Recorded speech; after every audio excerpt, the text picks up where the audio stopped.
This is SSN. Story Studio Network.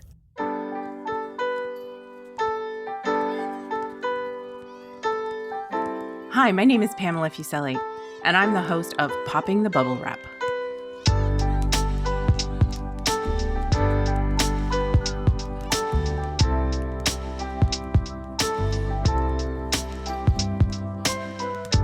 Are you the person in your family who worries about the safety of others, about buying safety products and using them?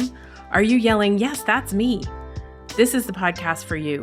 Raising a child or children can be a hair-raising undertaking, and keeping them safe is a priority. Parachute's Popping the Bubble Wrap podcast explores what you really need to think about as a parent or caregiver, and provides easy tips on prevention strategies. No bubble wrap here, though. One of the most wonderful things about having children is watching their unbridled curiosity about the world around them. As a parent, though, this wonder comes with an equal dose of worry about hazards our children might come across, especially the very young children who are vulnerable and haven't developed their motor skills that play a key role in issues like choking, strangulation, and suffocation. There are questions about what should be in a crib, what to do with window blind cords, which foods are appropriate at certain ages. So in this episode, we'll discuss strategies for removing and mitigating these hazards in the home and hear about some experience from our parents. Joining me today are Lillian, Lauren, and Reem. I'm so happy you could join me for this episode of Parachute's Popping the Bubble Wrap podcast. Welcome. Thank you for having us. Thanks, Pam. Thanks. So what are the kinds of foods that your kids like, but you don't let them eat, or at certain stages, what you have sort of introduced to them because you have been afraid of them, sort of choking on their food? How you look at food like carrots and hot dogs have probably changed from before you had kids till when after you've had kids. So Lauren, maybe I'll start with you. What's been your experience? You have one young child and one on the way, right? Yes. So my son is just over 2 years old. So he's a pretty independent eater at this point and eats just about everything. I think the real fearful stage is gone for me, but at the same time, people kind of give him things and he takes things without me being able to maybe monitor the modifications, those foods like you mentioned, like carrots and hot dogs and that kind of thing. I don't know who introduced this to him, but he loves ice with his water. Oh, yeah. And so he's also drinking from an open cup. So the fact that he wants ice cubes, that's a no-go for me, because that's just that scares me in terms of choking, of course. So yeah, we try to do some modifications for those really dangerous foods. But again, we're he's at daycare, he's at grandma and grandpa's, you don't know what's going on. They're not as educated maybe as us as parents or at least for myself, I'm constantly looking that stuff up and trying to figure out how to make things safe for my kid. But I would say I'm a little bit more relaxed now that I know he has confidence in chewing and eating and swallowing and the mechanics are down. Right. And you hit on a really important point about, what you do in your own home versus what they do when they're in daycare or at someone else's home who might not be, so aware of the dangers. And, as they grow, it changes very rapidly what they can or should eat and what they can't eat, right? So when you talk about, carrots or hot dogs and things like that, I mean, there's some that are not recommended absolutely for really young kids, but others like hot dogs, if you cut them in a certain way, it eliminates the real hazard for that food. Lillian, I saw you nodding when Lauren talked about the ice issue. Is that something that you've faced as well with your kids? My kids love sucking on ice. I don't know what it is. Is it the cold? Is it the roundness of ice? Like, no idea. Maybe it's the flavoring from the drinks, but they love ice. The bigger concern for us was grapes. And you would never think about that as an adult because grapes are fruit. It's wonderful. But my mom introduced fancy grapes, these muscat grapes that are the perfect size to block an airway. They're not like the big juicy red ones where it's hard to get lodged because it's so large they can't just swallow, they have to chew it. These perfect size marble grapes, my kid has choked on before because my mom also introduced peeling grapes. So they're slippery and slidey in the mouth, and they can just slide down there, and the younger one starts coughing, and we have to help him dislodge it because he was a bit young. So I totally understand where you're coming from, Lauren. Ice, grapes, like those two seem to go hand in hand with children.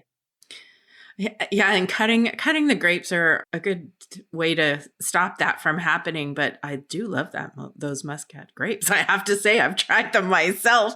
Reem, have you had some experiences around, or what sort of foods are you worried about when you're feeding your kids?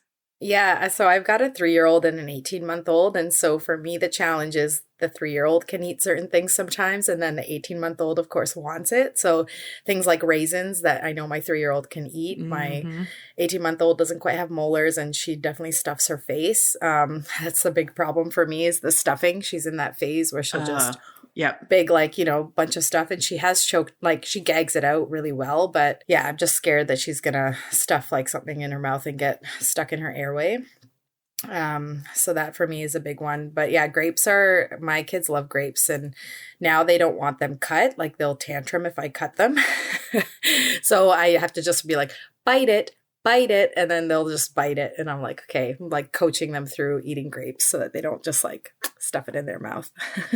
Yeah, a similar kind of scenario is with small toys and small pieces of, that kids that are older, they're fine with, but the younger kids, they put everything in their mouth, right? That's how they explore the world. So one of the things that I learned that I think is really handy, you can buy choking tubes. So you can buy a tube that is big enough, the opening's big enough. If it fits through there, it's a choking hazard. But everybody has a tool in their house that will help them. And that's a toilet paper roll. So a toilet paper roll is, if it fits in there, it's a choking hazard. So I was really excited to hear that because it was a tool that you didn't have to go out and buy, that you could try that out with. I wanted to talk a little bit about cribs as well, because that, when we think about the suffocation issues in a crib, and it looks so beautiful when it's got the crib bumper pads and the stuffed animals and the quilts and all that kind of stuff. But, we totally recommend, as does, Health Canada and the Canadian Pediatric Society, is that you don't have anything in the crib when kids are really young, because when I talked about that, the motor skill development, they can't roll out of or off of something that is blocking them. So what is your approach? Reem, maybe I'll start with you as, what's your approach to the crib? Is that something that you've done?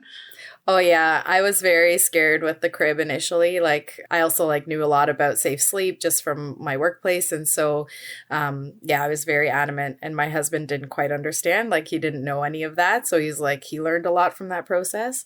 But yeah, we just did, a sleeper and a sleep sacks. And he was like, why are we buying all these sleep sacks? And I'm like, because we can't use a blanket. And when we had a newborn, we had the bassinet next to our bed, and there was a window there. So there's a cold draft, but we couldn't fit the bassinet on the other side. So it was kind of awkward, but I had to use a thick sleep sack because that was the only way to keep the baby warm. Mm-hmm. So yeah, I think sleep sacks were definitely a must initially. And then I didn't introduce a blanket until my kid was in toddler daycare because they requested a blanket. And I was like, okay, fine, now I'll introduce it. So I kind of waited a little longer. And also because she just didn't know any different. So yeah, right. Lauren, what's your approach, or have you, and I guess when you talked about, you going to stay at grandparents' place, that's one of the things where, grandparents may not be aware of this change in recommendation. That's exactly what I was thinking as Reem was talking, the grandparent issue. My dad in particular had an issue with the sleep sack. And every time my son would stay over, he's like, when's he going to stop wearing that dress to bed? When's he going to stop wearing that dress to bed? I was like, it's a safety thing. It's also so handy for other reasons, not safety related. But we were definitely on the sleep sack train until my son learned to take it off, and then we have to Right. we have to adjust. But personally, I had a little bit of a scare. So my son was only a few months old, and we had, same as you, Reem, we had the bassinet beside the bed. I think his sleep sack just hanging over the edge, and he was really young, obviously. So I put him in his bassinet so I could go to the bathroom. I'm sure you can both relate to that. Mm-hmm. I'm like, this is where he sleeps. This is a safe place to put him while I go to the bathroom for 30 seconds. So go to the bathroom, come back. He had somehow managed to pull the sleep sack down from the side, and it was over his face, and he's squirming. And even talking about it now just terrifies me. So that was like eye opener, rude awakening. They're little, they can't manage to get anything off of their face. And I thought I was doing everything right by putting him in a safe, spot while he was unsupervised, and it just happens very quickly. So I think that's something else that I really appreciate is, at the best of times, we try to do everything right. But then when, we're just trying to do something quickly or out of the ordinary, maybe we have to try to keep that stuff in mind too, because they're quick, even as little infants. They are quick, way quicker than we give them credit for a lot of times, right? And of course, the one thing you didn't want them to touch is what they will touch, right? Totally. Yeah. Yeah. Lillian, you have, an experience with your children getting a bit older. Did you have the same approach with the cribs? And I guess with the older ones too. I mean, it's where you put your crib as well as what you put in it. It's very true. I have a 3 and a 6-year-old. They're both boys, so they fight a lot. But when the 6-year-old was a baby and when he was an infant, we knew that back is best, and we would put him on his back. But he turned over and was rolling over onto his side and onto his tummy to sleep at like 2 weeks old. And so we were freaked out because we were scared he was going to just keep his face forward and not know how to just turn his little head. So we kept flipping him back over every time he did it, and it was disruptive to his sleep. And because he had that bad habit, he would also eventually he would curl up into like a rabbit ball, and his bum would be in the air and his face would be down into the crib mattress, and that's how we slept. And it was the strangest thing ever, because as an adult you would never sleep like that, but that's how we chose to sleep. So we actually didn't know when to introduce a pillow. And that was something we still don't know exactly when and how we should introduce it to the baby. The older one decided that it was okay to share stuffies with his little brother when he was 6 months old. So we gave him some friends to play with in his bed, and the baby took to putting his face into the stuffed animals because it smelled like his brother, for security. But of course, that's a suffocation hazard. So we'd have to remove it slowly, and it was such a production. But that awareness is not there for children, and they sleep in the same room, and there's only so much you can do to watch them, right? The older one will have different things in his bed. He has blankets, he has friends, whereas the baby has nothing. So it's a fine balancing act sometimes. It is. And you don't want to impact their relationship or his, wanting to share, because that's sometimes not what they want to do, right? With their things, they want to keep them to themselves. So, you want to encourage that, but at certain times. But I think all of this just demonstrates so well how at certain ages things can be really hazardous. And by the time they're 6, they've changed over, and that isn't something that we're concerned about. So the other thing that we get a lot of questions on, I'd be really interested to hear what your experience has been around window blind cords. And now they're making them without blind cords at all. They're self-raising and lowering. But what kind of strategies, if you have blinds in your house, have you used around the blind cords? And I'll just, Lauren, maybe I'll start with you. Sure. Yeah. So been a pretty big concern for us. So we try to hang them up where possible. We do have a few windows that have the self-raising and lowering, which is honestly the best invention ever. Gives, I think, all parents a lot of peace of mind, and they just look nicer too, because I don't know how people keep those things untangled. But yeah, so definitely that was something we tried to mitigate. And then another thing that didn't really cross my mind, we have a couch and then blinds behind it. My son would climb up on the couch and he would put it in his mouth. Mm-hmm. And there's those little tabs at the end of some of the blind cords. And so then that to me was a choking hazard on top of a strangulation hazard. So trying to make sure those ones were always up. And, maybe someday we'll have all of our window coverings will be the self-raising and lowering ones. Yeah, they sell those cleats that you can kind of wrap the cord around, but you're right, they get tangled, whether they're hanging or whether you've wrapped them in the cleats. Reem, you're nodding. You've had this experience too. In my parents' homes is where I worry most, like my parents and the in-laws, because they have homes and they're older, and so they do have the regular blinds. Okay. We live in a new condo that was just built, and so they had to do the new regulations, and so I'm less worried at home. Okay. They've used the cord, but it's like connected to a plastic, and it's like there's no way they can detach it. Right. I feel safe here, but yeah, at the grandparents, there's just like fair game for anything. So I'm always on the lookout in case they're trying to grab it or climb it or do something silly with it. Yeah. Lillian, what about you? With the boys sharing a room, are they near a window? So does the window have a blind, or have you run into this issue too? We have curtains in our house. Okay. So it hasn't really been a problem for us per se. It's more at my mom's house. So she has the older style blinds where you pull the string and then it zits up. Right. My kids like to not so much hang on the blinds or touch them. They like to hit the string because of that little weight on the bottom.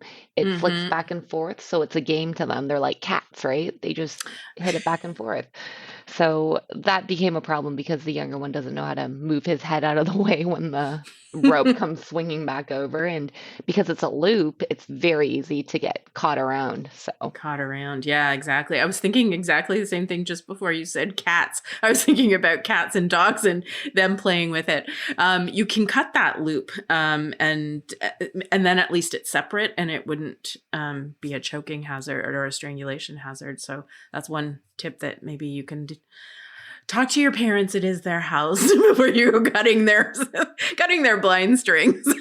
Oh, that's a great tip. I never thought about that. Well, thank you so much. That just has flown by our time to have a conversation about this. And I think for those really young kids and the types of ages that your children are, these issues are so important. And I know that, listening to you, so many people have the same experience and will really appreciate you sharing your stories and ways to mitigate and keep those hazards away until they're a bit older. So thanks all of you for joining me today. Thank you very much. Thanks. Thank you. Want to find out more prevention tips? Visit parachute.ca and click on Injury Topics. That's parachute.ca and click on Injury Topics. It's time to open your parachute. Dr. Emilié Beaulieu is a general pediatrician at the CHU de Quebec. Dr. Beaulieu is also an assistant professor at the Department of Pediatrics at Laval University and an associated researcher at the Center of Research at the CHU de Quebec. Welcome, Emily. I'm so glad that you could join us today. Thank you. You heard what the parents were talking about in terms of their concerns about, choking on foods, window blind cords, bumpers and pillows in cribs and things like that. What do you see as a physician, and you obviously as a parent must be familiar with some of these issues? What are your concerns, and are these the top ones that you see? Yeah, so I would say all of these are very, very common concerns that we discuss with parents and, that I've experienced myself. I think the main message that I would want to give parents is that it can become overwhelming very quickly. The amount of things that you need to know as a parent. And I have friends that told me, that they felt like everything is a hazard for a child between 0 and 2-3 years old. So it's the main thing that I make sure to discuss with parents is, where do you go to find the right information? And so there are so many blogs, Facebook pages, name it. You can really, really lose yourself. And I'm glad that we're doing this podcast. And I always mention Parachute website, because if you have a question, you go on Parachute's website, everything you need to know is up to date. So that is a very important information. And I'll give you an example. Listening to the parents, the guest parents that we just heard. Honestly, Ice Cube was not on the top of my list as a choking hazard. Mine neither. So I was kind of surprised. So what did I do? I Googled it, right? Oh my, so many blogs. Some says it is, some says it's not. I even read an article that was, like a local article. And it was saying, if your child is choking on an ice cube, don't worry. Just pour just pour hot water down their throat and it's going to melt. And I'm like, yeah, this is surely not the best advice. So yeah, it can get overwhelming very quickly. And so my advice for ice cubes are, it can easily be crushed, right? So you can give them something like a homemade slush, and it will be fine. So bottom line, with food, it's a matter of how you prepare the food, how you cut. So parents talked about grapes and hot dogs and any food with a similar rounded shape. You need to slice lengthwise, right? So, and to me, the big no-no is popcorn. There's really nothing you can do about it. You cannot really prepare it differently. And if a child choke on it, what we see is that it can go into the lungs, right? And that's very dangerous. So popcorn should be avoided for children at least younger than 5 years old. So yeah, that's important. You think of us as adults. I mean, I've choked on popcorn myself. Like it is that kind of food that, if you breathe the wrong way when you have a piece of popcorn in your mouth, it gets sucked down into your throat and the little pieces get stuck places. So, you touched on, I think, something that's really probably front of mind for parents, especially first-time parents, is the overwhelming number of things that they never thought that they needed to worry about. Right from the cribs and the things that they're being given, like bumper pads and pillows and stuffed animals and things like that. And I found it interesting that most of the parents that we talked to knew about nothing in the crib. But there is this urge, I think, to make the crib look nice and to match the decor and all that kind of thing. What kind of conversations do you have with the parents that you see as a physician?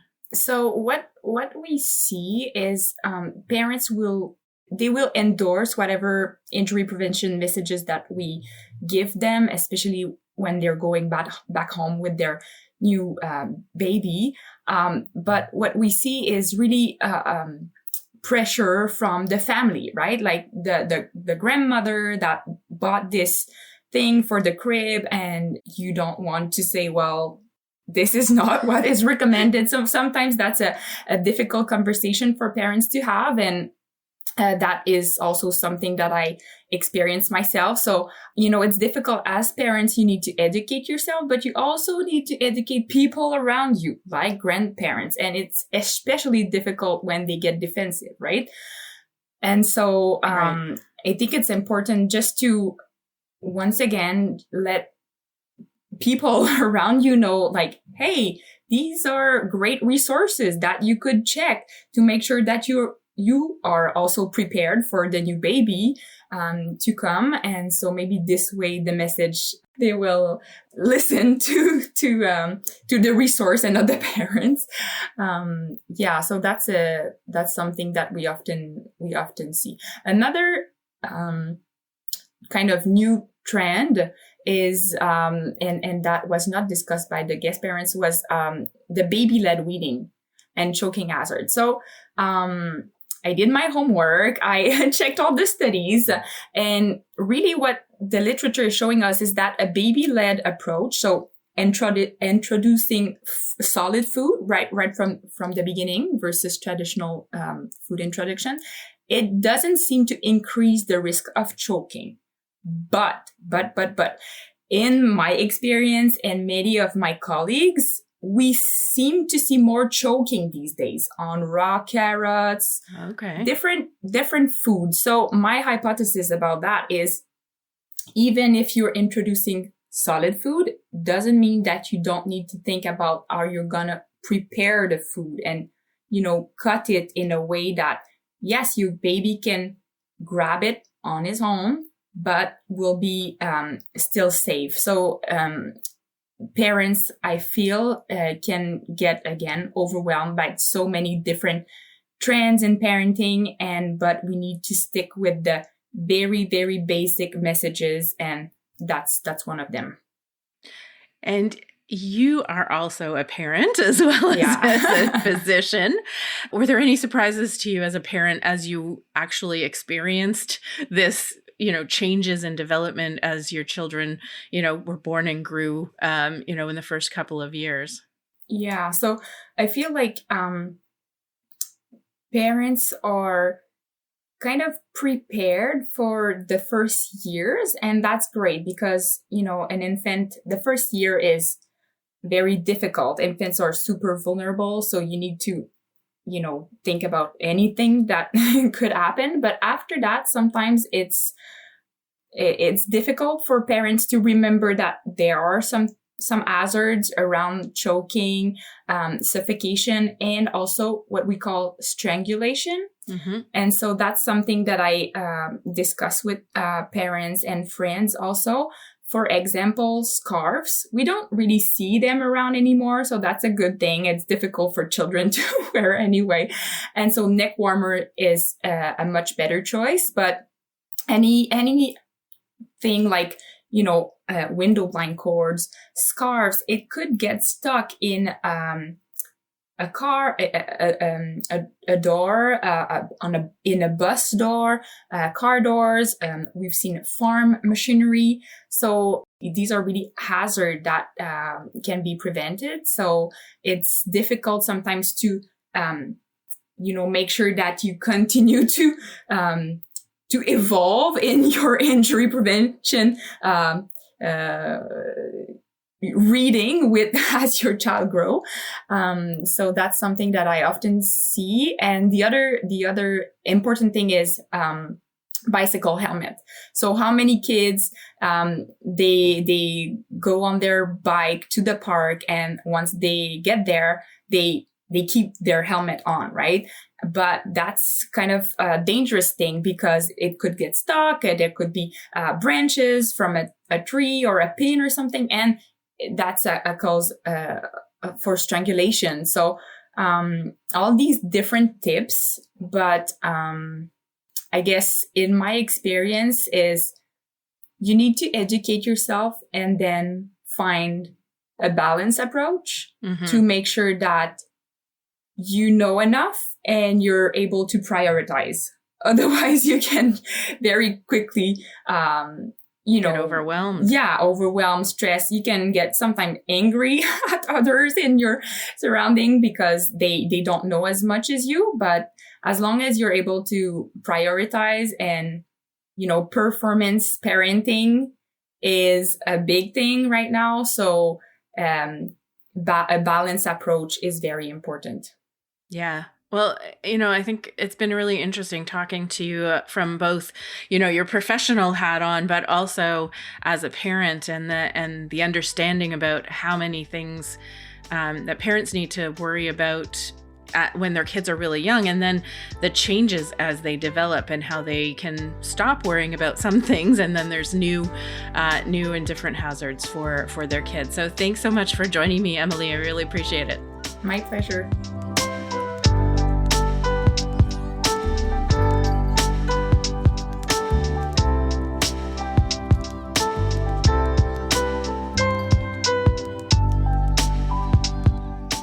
Thank you so much for listening to this episode. Popping the Bubble Wrap is a podcast of Parachute, Canada's national injury prevention charity, whose mission is for Canadians to live long lives to the fullest by preventing serious and fatal injuries. We release episodes every 2 weeks. On the next episode, we'll be talking about all-terrain vehicles, or ATV safety. Help us reach parents and caregivers by sharing this link with your friends and family and giving us a 5-star review wherever you listen to your podcasts. Popping the Bubble Wrap is produced for Parachute by Story Studio Network and Eye Contact Productions.